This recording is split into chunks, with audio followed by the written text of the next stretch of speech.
नमस्कार मित्रों, मैं उदय सिंह शेखावत और आपका बहुत बहुत स्वागत। कैसे हैं आप सभी?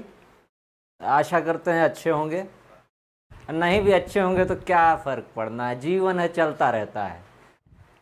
अब आगे हम पढ़ते हैं विद्युत, है ना। इलेक्ट्रिसिटी मतलब विद्युत पर आते हैं। इससे भी अच्छे खासे सवाल पूछे जाते हैं और बेसिक कॉन्सेप्ट जो आप लोगों को नहीं मालूम है विद्युत में, या फिर पढ़े हुए हैं बहुत पहले का और भूल चुके हैं, तो उन कॉन्सेप्ट्स को हम रिवाइज करेंगे और एक बार गहराई में जाकर डुबकी लगाएंगे कि है क्या वास्तविकता। तो आप लोगों को एक बार फिर से रिवीजन हो जाएगा और कुछ नई चीज़ें आपको कुछ नई जानकारियाँ आपको मिलेंगी।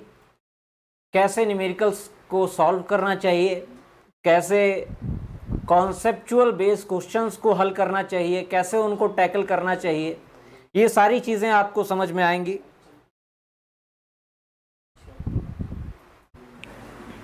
विद्युत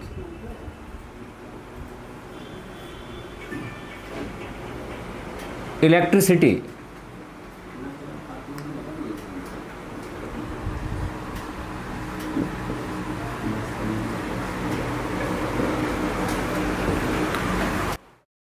चलिए, विद्युत, बिजली, हिंदी में बिजली कहते हैं, विद्युत कहते हैं, है ना। इंग्लिश में इसे इलेक्ट्रिसिटी के नाम से जानते हैं। विद्युत किसी भी पदार्थ में तभी प्रवाहित हो सकती है जब उस पदार्थ में मुक्त इलेक्ट्रॉन उपस्थित हो। मुक्त इलेक्ट्रॉन मतलब आवारा इलेक्ट्रॉन। आवारा हूँ, गर्दिश में एक आसमान का तारा हूँ, खैर वो तो गाना है। लेकिन मुक्त इलेक्ट्रॉन जो होता है ये अपने नाभिक के चारों ओर चक्रण करना छोड़ करके मुक्त हो जाता है, मतलब अतिरिक्त ऊर्जा प्राप्त करके बाहर की कक्षा से मुक्त हो जाता है, पलायन कर जाता है और पूरे के पूरे चालक में फ्रीली मूव करता रहता है, मुक्त रूप से, स्वतंत्र रूप से घूमता रहता है। इसी को कहते हैं मुक्त इलेक्ट्रॉन, फ्री इलेक्ट्रॉन। और यही आवेश का एक स्थान से दूसरे स्थान तक स्थानांतरण करता है। मुक्त इलेक्ट्रॉन द्वारा ही आवेश का स्थानांतरण होता है। पहला कॉन्सेप्ट यहां लिख देते हैं, मुक्त इलेक्ट्रॉन द्वारा ही आवेश स्थानांतरण होता है।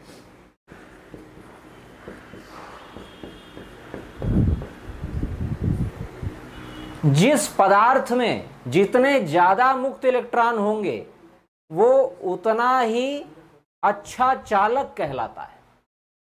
क्यों? क्योंकि जिस पदार्थ में जितने ज्यादा मुक्त इलेक्ट्रॉन होते हैं उसमें उतना ही आराम से आवेश का प्रवाह होता है, उतने ही आसानी से आवेश प्रवाहित होता है और उतनी ज्यादा मात्रा में आवेश प्रवाहित होता है। तो वो पदार्थ विद्युत का उतना ही अच्छा चालक बोला जाता है। एक कॉन्सेप्ट ध्यान में रखिएगा, फर्स्ट कॉन्सेप्ट, विद्युत का पहला कॉन्सेप्ट, जिस पदार्थ में जितने ज़्यादा इलेक्ट्रॉन फ्री होंगे वो पदार्थ उतना ही आसानी से आवेश को प्रवाहित करेगा, उतना ज़्यादा मात्रा में आवेश प्रवाहित होगा और उतना ही अच्छा वो चालक कहलाएगा। ठीक है। विद्युत का सबसे अच्छा चालक, विद्युत का सबसे अच्छा चालक माना जाता है चांदी, सिल्वर, जिसका सिंबल होता है Ag। Ag सुनते हो तो Ag जो है ये सिल्वर का सिंबल है और चांदी जो है सबसे अच्छा चालक होता है विद्युत का। ठीक है। लेकिन चांदी के तार नहीं बनाए जाते, नहीं लाइट चली जाए तो चोरी हो जाए। ठीक है। पहला कॉन्सेप्ट आपका, जिस पदार्थ में जितने ज्यादा मुक्त इलेक्ट्रॉन होंगे उतना उसमें ज्यादा आवेश स्थानांतरित होगा, उतनी आसानी से आवेश बहेगा और वो उतना ही अच्छा चालक कहलाएगा। ठीक है। अब हम लोग आगे बढ़ते हैं। सबसे पहले ये समझ लें कि आवेश है क्या। ये तो जान गए कि आवेश का स्थानांतरण होता है और कौन करता है? मुक्त इलेक्ट्रॉनों द्वारा आवेश स्थानांतरित होता है। अब आवेश क्या है इसको समझते हैं, आइए।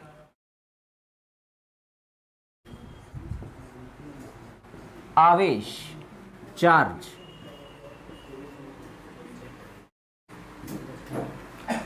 देखें, आवेश जो है, आवेश जो है वो है क्या, इसको हम लोग समझते हैं। किन्हीं भी दो अचालक या वैद्युत रोधी पदार्थों को, अचालक मतलब जिनमें वैद्युत धारा न बहती हो, चाहे आप प्लास्टिक ले लें, प्लास्टिक और ऊन ले लें, प्लास्टिक और सिल्क ले लें, सिल्क मतलब रेशम का कपड़ा, या फिर दो कोई भी अचालक पदार्थ ले लें, दो प्लास्टिक की छड़ ही ले लें, ठीक है। तो किन्हीं दो अचालक या परावैद्युत पदार्थों को आपस में यदि रगड़ा जाए, किन्हीं दो अचालक या परावैद्युत पदार्थों को आपस में यदि रगड़ा जाए तो उनमें अपने से हल्की वस्तुओं को अपनी ओर आकर्षित करने का गुण आ जाता है, और यह गुण ही आवेश कहलाता है, ठीक है। यदि दो अचालक पदार्थों को आपस में रगड़ते हैं तो उनमें अपने से हल्की वस्तुओं को अपनी ओर आकर्षित करने का जो गुण आ जाता है, इसी को कहते हैं आवेश। अब देखें, ये जो आवेश है, ये हमने बताया कि अचालक पदार्थों के रगड़ने से उत्पन्न होता है, और अपने से हल्की वस्तुओं को वो अपनी ओर आकर्षित कर लेते हैं, ठीक है। तो जैसे आपने बचपन में जब आप छोटे रहे होंगे तो आप स्कूल में खिलवाड़ करते होंगे, एक स्केल प्लास्टिक का ले लेते होंगे, आपने किया होगा या अपने मित्रों को करते देखा होगा। एक प्लास्टिक की स्केल को लेकर के बालों में रगड़ते हैं, और बालों में रगड़ने के बाद छोटे छोटे कागज के टुकड़ों के ऊपर उस स्केल को ले जाते हैं, तो कागज के टुकड़े स्केल की ओर आकर्षित होकर के या तो स्केल से चिपक जाते हैं या खड़े हो जाते हैं, और कुछ कागज के टुकड़े नाचने से लगते हैं, घूमने लगते हैं। ये क्या है? स्केल और बालों का आपस में घर्षण हुआ, और दोनों ही अचालक पदार्थ थे, तो उनमें अपने से हल्के पदार्थों को अपनी ओर आकर्षित करने का गुण आ गया। यही आवेश है, ठीक है। जो बचपन में आप प्रयोग किया करते थे, वो स्केल को आप चार्ज करते थे वास्तव में, और स्केल में आवेश आ जाता था, ठीक है। ऐसे ही जब स्कूल से आते हैं विद्यार्थी ठंडियों के मौसम में, ठंडियों के मौसम में स्कूल से आते हैं तो दोपहरी में छुट्टी होती है, और जब हल्की फुल्की गर्मी लगती है तो स्वेटर उतारना शुरू करते हैं, और स्वेटर उतारते हैं तो चिट चिट की आवाज़ आती है, चिटचिटाने की आवाज़ आती है। ये क्या है? ये भी आवेश है, ये भी आवेश उत्पन्न होता है। आपके स्वेटर और शर्ट के बीच में जब घर्षण होता है तो आवेश उत्पन्न होता है और स्पार्किंग होती है। आप इस स्पार्किंग को अंधेरे में जाकर, अंधेरे कमरे में जाकर के शीशे के सामने खड़े होकर यदि स्वेटर उतारें तो ये स्पार्किंग आपको दिखाई देगी, ठीक है। ये भी आवेश है, मतलब आवेश घर्षण से उत्पन्न होता है। अचालक पदार्थों का आपस में घर्षण करा दिया जाए तो आवेश उत्पन्न हो जाएगा। अब देखें, आवेश को Q से प्रदर्शित करते हैं, है ना। आवेश को Q से प्रदर्शित किया जाता है, और Q बराबर होता है I × T, मतलब आवेश बराबर वैद्युत धारा गुणे समय, ठीक है। ये आवेश का सूत्र होता है, आवेश बराबर वैद्युत धारा गुणे समय। या फिर एक और फॉर्मूला होता है, इसी के आगे हम लिख देते हैं, इसी के आगे N × E, ठीक है। N क्या है? N है मुक्त इलेक्ट्रॉनों की संख्या। किसी चालक पदार्थ में मुक्त इलेक्ट्रॉन कितने हैं, ये मुक्त इलेक्ट्रॉनों की संख्या होती है N। और E क्या है? E है मूल आवेश। मूल आवेश मतलब एक इलेक्ट्रॉन पर उपस्थित आवेश। अब एक इलेक्ट्रॉन पर कितना आवेश उपस्थित होता है? देखें, एक इलेक्ट्रॉन पर उपस्थित आवेश होता है 1.6 गुणे 10 की घात -19 कूलाम। याद रखिएगा, एग्जाम में पूछ देता है। एक इलेक्ट्रॉन पर उपस्थित आवेश होता है 1.6 गुणे 10 की घात -19 कूलाम। कूलाम क्या है? आवेश का मात्रक है। किस पद्धति में? एसआई पद्धति में, इंटरनेशनल सिस्टम, अंतरराष्ट्रीय प्रणाली में ये आवेश का मात्रक होता है कूलाम। ठीक है, तो आवेश का सूत्र आप लोग जान गए। आवेश Q बराबर I इंटू टी, मतलब वैद्युत धारा गुणे समय। किसी भी चालक में आवेश को प्रवाहित होने में जितना समय लगता है उसकी दर को कहते हैं वैद्युत धारा। ठीक, अब आवेश बराबर एक और फॉर्मूला होता है N इंटू ई, मतलब मुक्त इलेक्ट्रॉनों की संख्या गुणे एक इलेक्ट्रॉन पर उपस्थित आवेश। एक इलेक्ट्रॉन पर उपस्थित आवेश ही मूल आवेश कहलाता है। और इसका मान कितना होता है? 1.6 गुणे 10 की घात -19 कूलाम। कूलाम जो है ये आवेश का मात्रक है। किस पद्धति में? एसआई पद्धति में, अभी हमने बताया। ठीक है मित्रों, अब हम लोग आगे बढ़ते हैं और आवेश के कुछ अन्य मात्रक देखते हैं जो सीजीएस पद्धति में और एमकेएस पद्धति में है। चलें देखें, बहुत इंपॉर्टेंट चीज, कभी कभी परीक्षाओं में डायरेक्ट इससे प्रश्न आ जाता है। क्या पूछ देता है कि आवेश के अन्य मात्रक। देखें, एक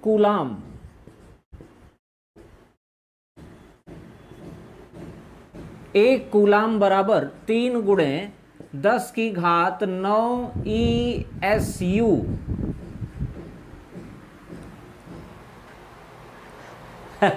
ESU भी आवेश का मात्रक होता है मित्रों। ESU जो आवेश का मात्रक है ये सीजीएस पद्धति में होता है। ESU का मतलब होता है इलेक्ट्रोस्टैटिक यूनिट ऑफ चार्ज।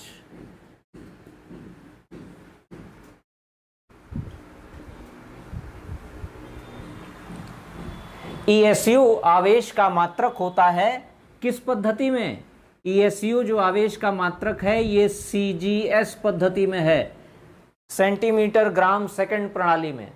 ठीक है, ESU का पूरा नाम होता है इलेक्ट्रोस्टैटिक यूनिट ऑफ चार्ज, मतलब आवेश का स्थिर वैद्युत मात्रक। ठीक है मित्रों, आवेश का स्थिर वैद्युत मात्रक बोला जाता है ESU, और ये सीजीएस पद्धति में आवेश का मात्रक है। एक कूलाम बराबर 3 गुणे 10 की घात 9 ESU। कूलाम ESU से बड़ा होता है। ठीक है, कूलाम ESU से बड़ा होता है। अब हम थोड़ा सा और आगे बढ़ते हैं, आपको एमकेएस पद्धति में आवेश का मात्रक बताते हैं। देखें,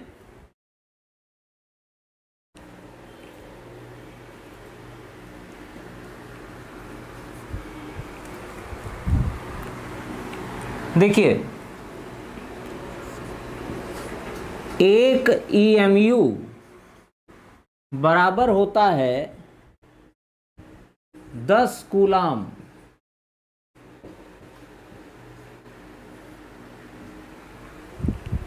एक EMU बराबर 10 कूलाम होता है, मतलब EMU क्या है? कूलाम से भी बड़ा मात्रक है। कितने गुना बड़ा? 10 गुना बड़ा। एक EMU बराबर 10 कूलाम। ठीक है, और EMU जो है एमकेएस पद्धति का मात्रक है। किस पद्धति में है ये? एमकेएस पद्धति का मात्रक है, याद रखिएगा इसको। EMU आवेश का एक बड़ा मात्रक है, एमकेएस पद्धति का मात्रक होता है, और EMU का पूरा नाम होता है electromagnetic unit of charge.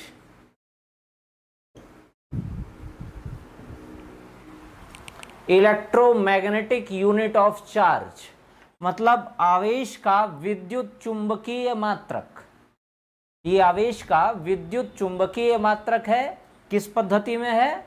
MKS पद्धति में होता है ये। ठीक है, तो ये दोनों आवेश के मात्रक याद रखिएगा, प्रश्न पूछ देता है एग्जाम में। ठीक है, तो दो मात्रक आपको पता चल गए, एक CGS पद्धति में ESU और MKS पद्धति में EMU। ठीक है, और कूलाम जो मात्रक है ये SI पद्धति में है, ये हमने बताया ही था। SI पद्धति में ये मात्रक होता है आवेश का कूलाम। तो इस प्रकार से आवेश के 3 मात्रक हुए। चलें हम आगे बढ़ते हैं।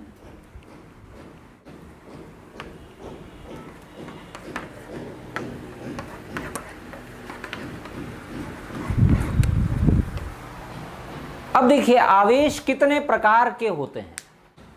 आवेश 2 प्रकार के होते हैं, एक होता है धनावेश और दूसरा होता है ऋणावेश। धनावेश और ऋणावेश। और आवेश 2 प्रकार के होते हैं, ये बताने वाले वैज्ञानिक थे Benjamin Franklin. Benjamin Franklin America के वैज्ञानिक थे, बेंजामिन फ्रैंकलिन। इन्होंने ही बताया था कि आवेश 2 प्रकार के होते हैं, एक होता है धनावेश और दूसरा होता है ऋणावेश। ठीक है, ये 2 प्रकार के आवेश होते हैं। ये अमेरिकन साइंटिस्ट थे बेंजामिन फ्रैंकलिन। एक तथ्य हम आपको और बता दें, अमेरिका के $100 के नोट में जिस व्यक्ति की फोटो बनी रहती है वो है बेंजामिन फ्रैंकलिन। ठीक है, अमेरिका का $100 का नोट आप देखेंगे, उसमें जिस व्यक्ति की फोटो बनी रहती है वही है बेंजामिन फ्रैंकलिन। इन्होंने बताया था कि आवेश 2 प्रकार का होता है, एक धनावेश और दूसरा ऋणावेश। अब ये 2 आवेश एक दूसरे से किस प्रकार से संबंधित हैं, इसको भी हम देख लेते हैं।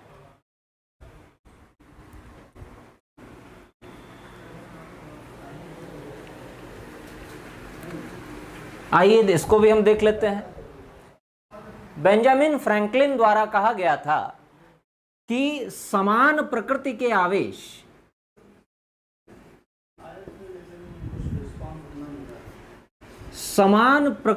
आवेश या फिर इनको कहें सजातीय आवेश, समान प्रकृति के या सजातीय या फिर एक जैसे आवेश एक दूसरे को प्रतिकर्षित करते हैं, एक दूसरे को दूर भगाते हैं। ठीक है, जैसे धन आवेश और ये भी धन आवेश है, इन दोनों में ये दोनों धन आवेश क्या करेंगे, एक दूसरे को दूर भगाएंगे। ये इधर जाएगा, ये इधर जाएगा। ठीक है, ये एक दूसरे से दूर भागेंगे, ये इधर जा रहा है, ये वाला इधर जा रहा है।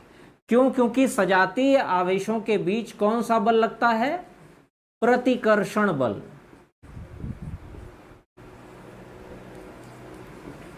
प्रतिकर्षण बल, इसको कहते हैं रिपल्सिव फोर्स।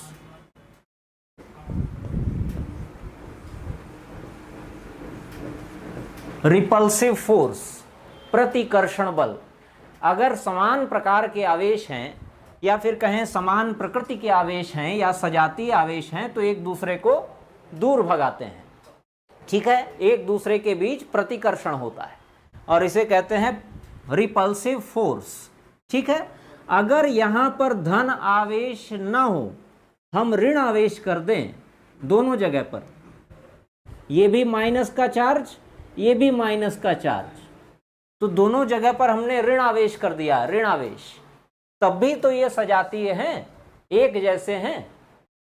तो चाहे माइनस माइनस चार्ज हो, चाहे प्लस और प्लस चार्ज हो, दोनों एक दूसरे के सजातीय हैं, इसलिए एक दूसरे को दूर भगाएंगे, प्रतिकर्षण बल लगता है इनके बीच।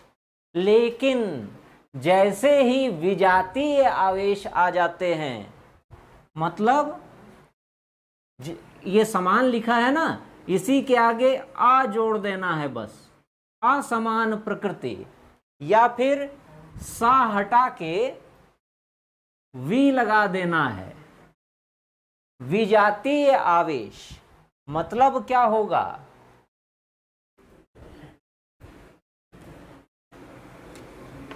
मतलब देखें,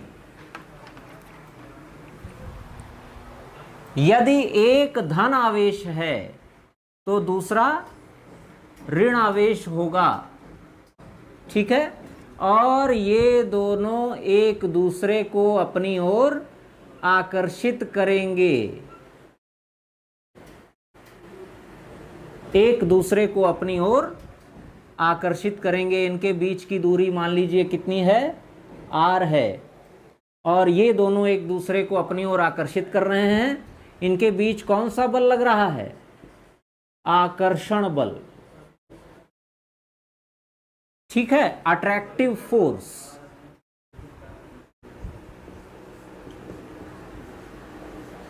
अट्रैक्टिव फोर्स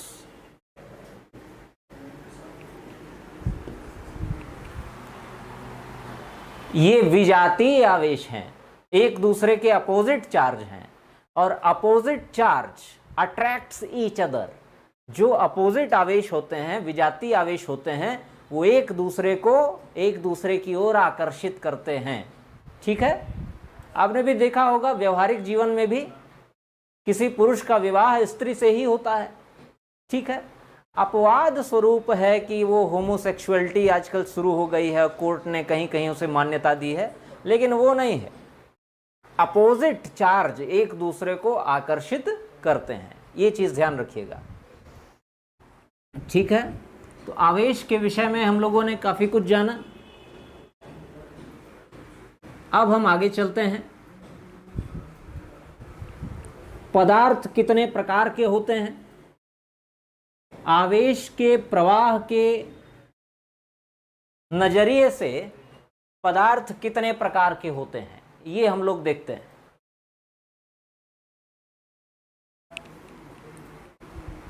यहां पर हम लोग हेडिंग डाल देते हैं, आवेश प्रवाह की दृष्टि से पदार्थों के प्रकार।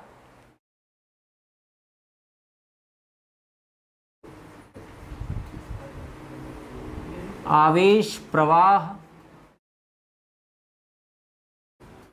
की दृष्टि से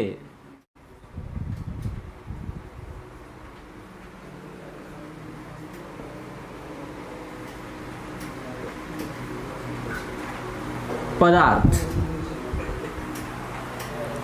तो आवेश प्रवाह की दृष्टि से पदार्थ कितने प्रकार के होते हैं? देखें,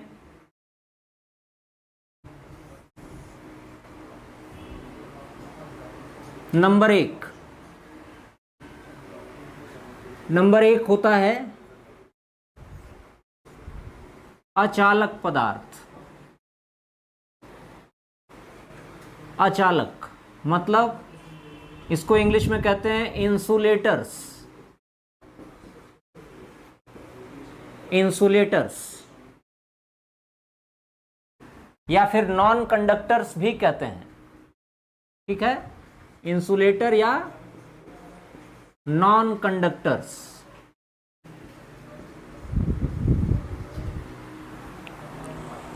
दूसरा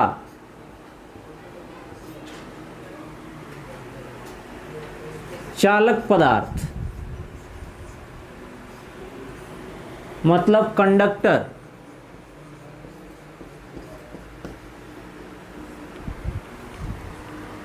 तीसरा अर्धचालक पदार्थ।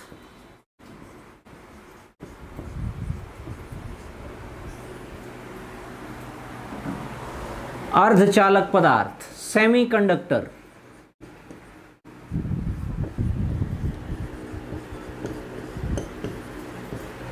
और फिर चौथा, अतिचालक पदार्थ।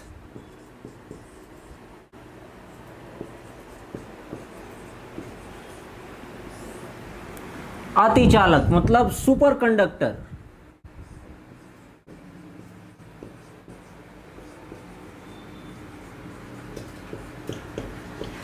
Super conductor.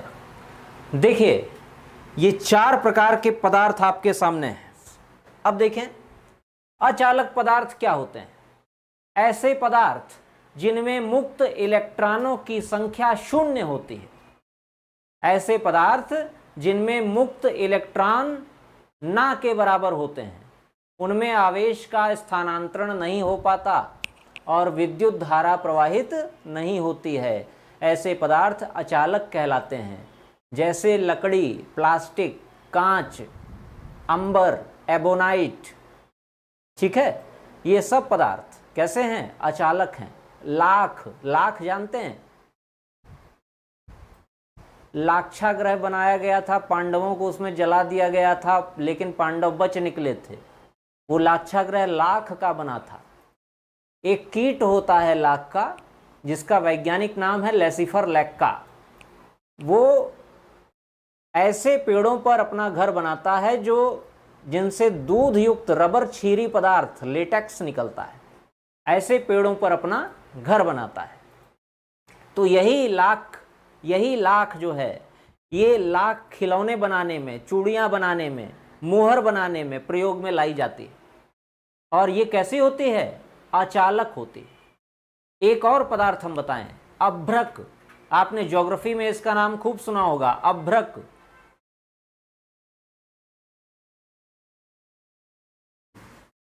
अभ्रक सुना होगा आपने। कहाँ होता है? अभ्रक का उत्पादन भारत में राजस्थान और आंध्र प्रदेश में होता है।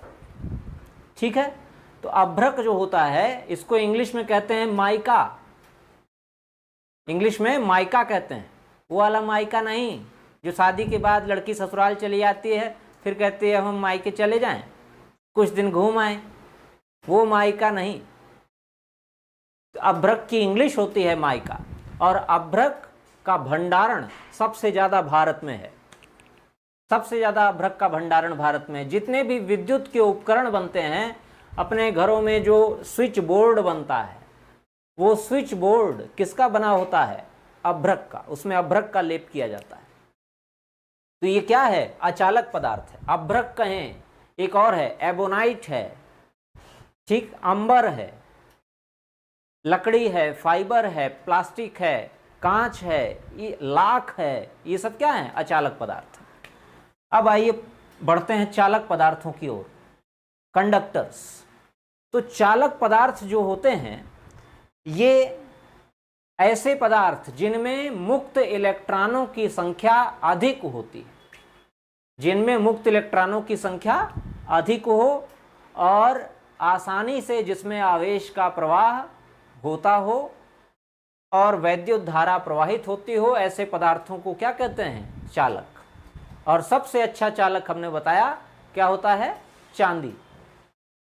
चांदी, चांदी से कम मतलब सिल्वर से कम, फिर कॉपर, है ना?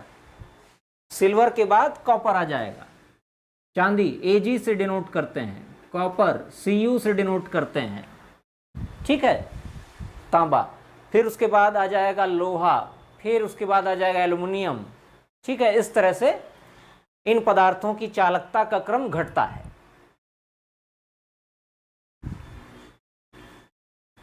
अब बात करते हैं अर्धचालक पदार्थों की। अर्धचालक ऊपर हम मिटा देते हैं।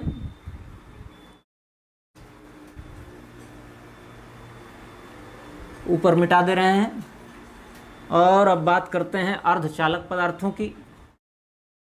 तो देखें, अर्धचालक ऐसे पदार्थ होते हैं जिनमें सामान्य अवस्था में कोई मुक्त इलेक्ट्रॉन नहीं होते।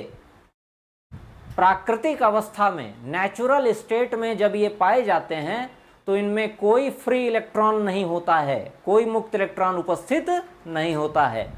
अतः सामान्य अवस्था में ये अचालक के समान व्यवहार करते हैं।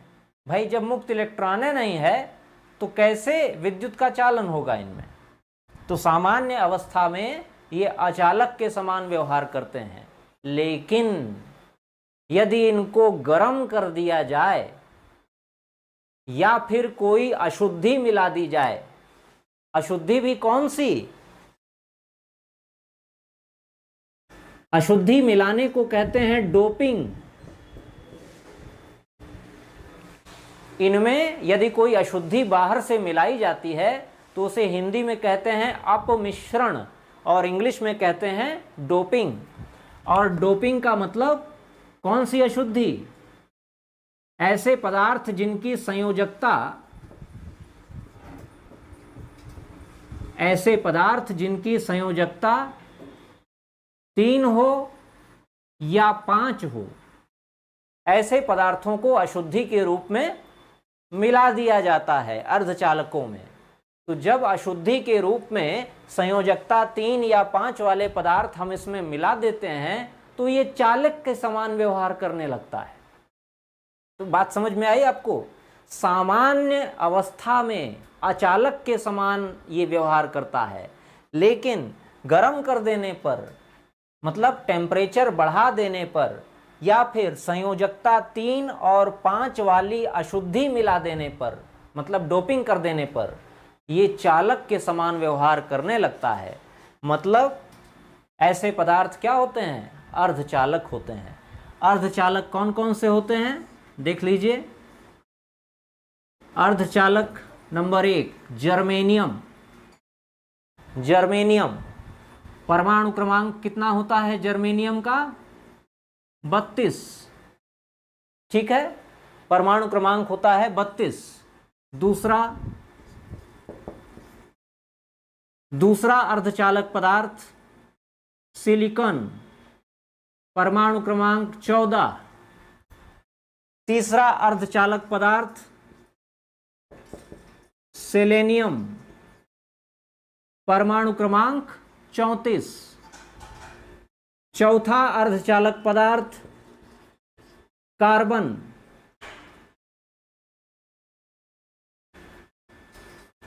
परमाणु क्रमांक 6। ये 4 अर्धचालक हैं, याद कर लीजिए। किसी भी परीक्षा में पूछ दिया जाए कि निम्नलिखित पदार्थों में से कौन सा पदार्थ अर्धचालक है, तो ये 4 ही होते हैं, याद कर लीजिए। Germanium, silicon, selenium, carbon. Germanium, silicon, selenium, carbon. Germanium का परमाणु क्रमांक 32, सिलिकॉन का 14, सेलेनियम का 34, कार्बन का 6। अब इनकी विशेषता क्या है? विशेषता देखें।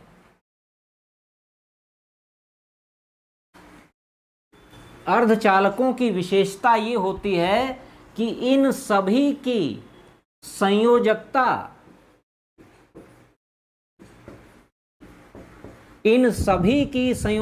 कितनी होती है? 4। याद रखिएगा मित्रों, अर्धचालक जितने होते हैं सभी की संयोजकता 4 होती है। मतलब ये अपने आसपास के अन्य 4 संयोजी परमाणुओं के साथ बंध बना सकते हैं, 4 सहसंयोजक बंध बना सकते हैं, कोवैलेंट बॉन्ड।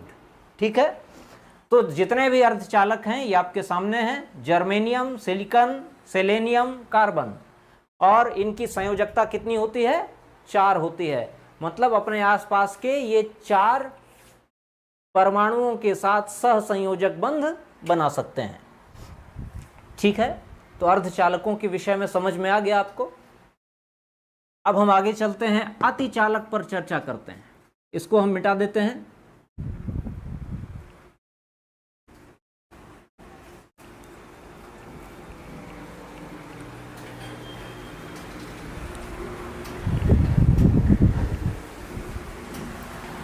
अब बात आती है अतिचालक की। अतिचालक क्या है?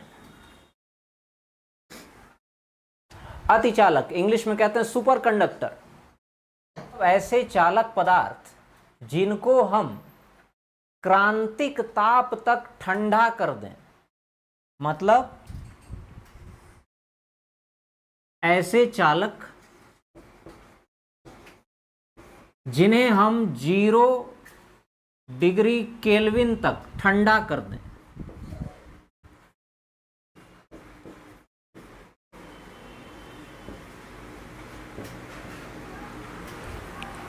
ऐसे चालक पदार्थ जिन्हें हम 0 केल्विन तक ठंडा कर दें तो उनकी प्रतिरोधकता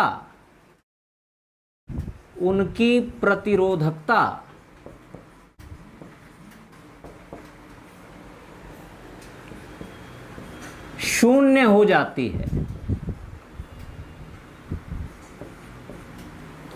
याद कर लीजिए, बहुत इंपॉर्टेंट है। अतिचालक पदार्थ कौन से होते हैं? ऐसे चालक पदार्थ जिन्हें एक निश्चित क्रांतिक ताप तक ठंडा कर दिया जाए। और कौन सा क्रांतिक ताप? 0 केल्विन। 0 केल्विन तक जिन्हें ठंडा कर दिया जाए तो उनकी प्रतिरोधकता शून्य हो जाती है, मतलब उसमें प्रतिरोध रह ही नहीं जाता है और करंट के फ्लो होने के लिए पूरा स्थान छूट हो जाती, पूरा स्थान खाली हो जाता है। आगे, जब प्रतिरोधकता शून्य होती है तो उनका चुंबकीय प्रभाव समाप्त हो जाता है।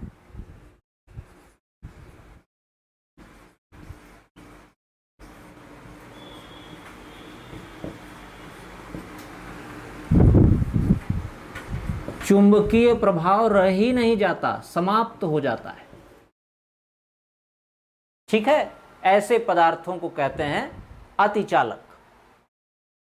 याद रखिएगा, बहुत इंपॉर्टेंट है कि ऐसे चालक पदार्थ जिन्हें हम 0 केल्विन तक ठंडा कर दें तो उनकी प्रतिरोधकता मतलब धारा के मार्ग में जो रुकावट होती है या आवेश के प्रवाह में जो रुकावट होती है वो शून्य हो जाती है और ऐसे पदार्थों का चुंबकीय प्रभाव भी समाप्त हो जाता है। तो ऐसे पदार्थ अतिचालक या सुपर कंडक्टर्स कहलाते हैं। ठीक है, इतनी बात आपको समझ में आई?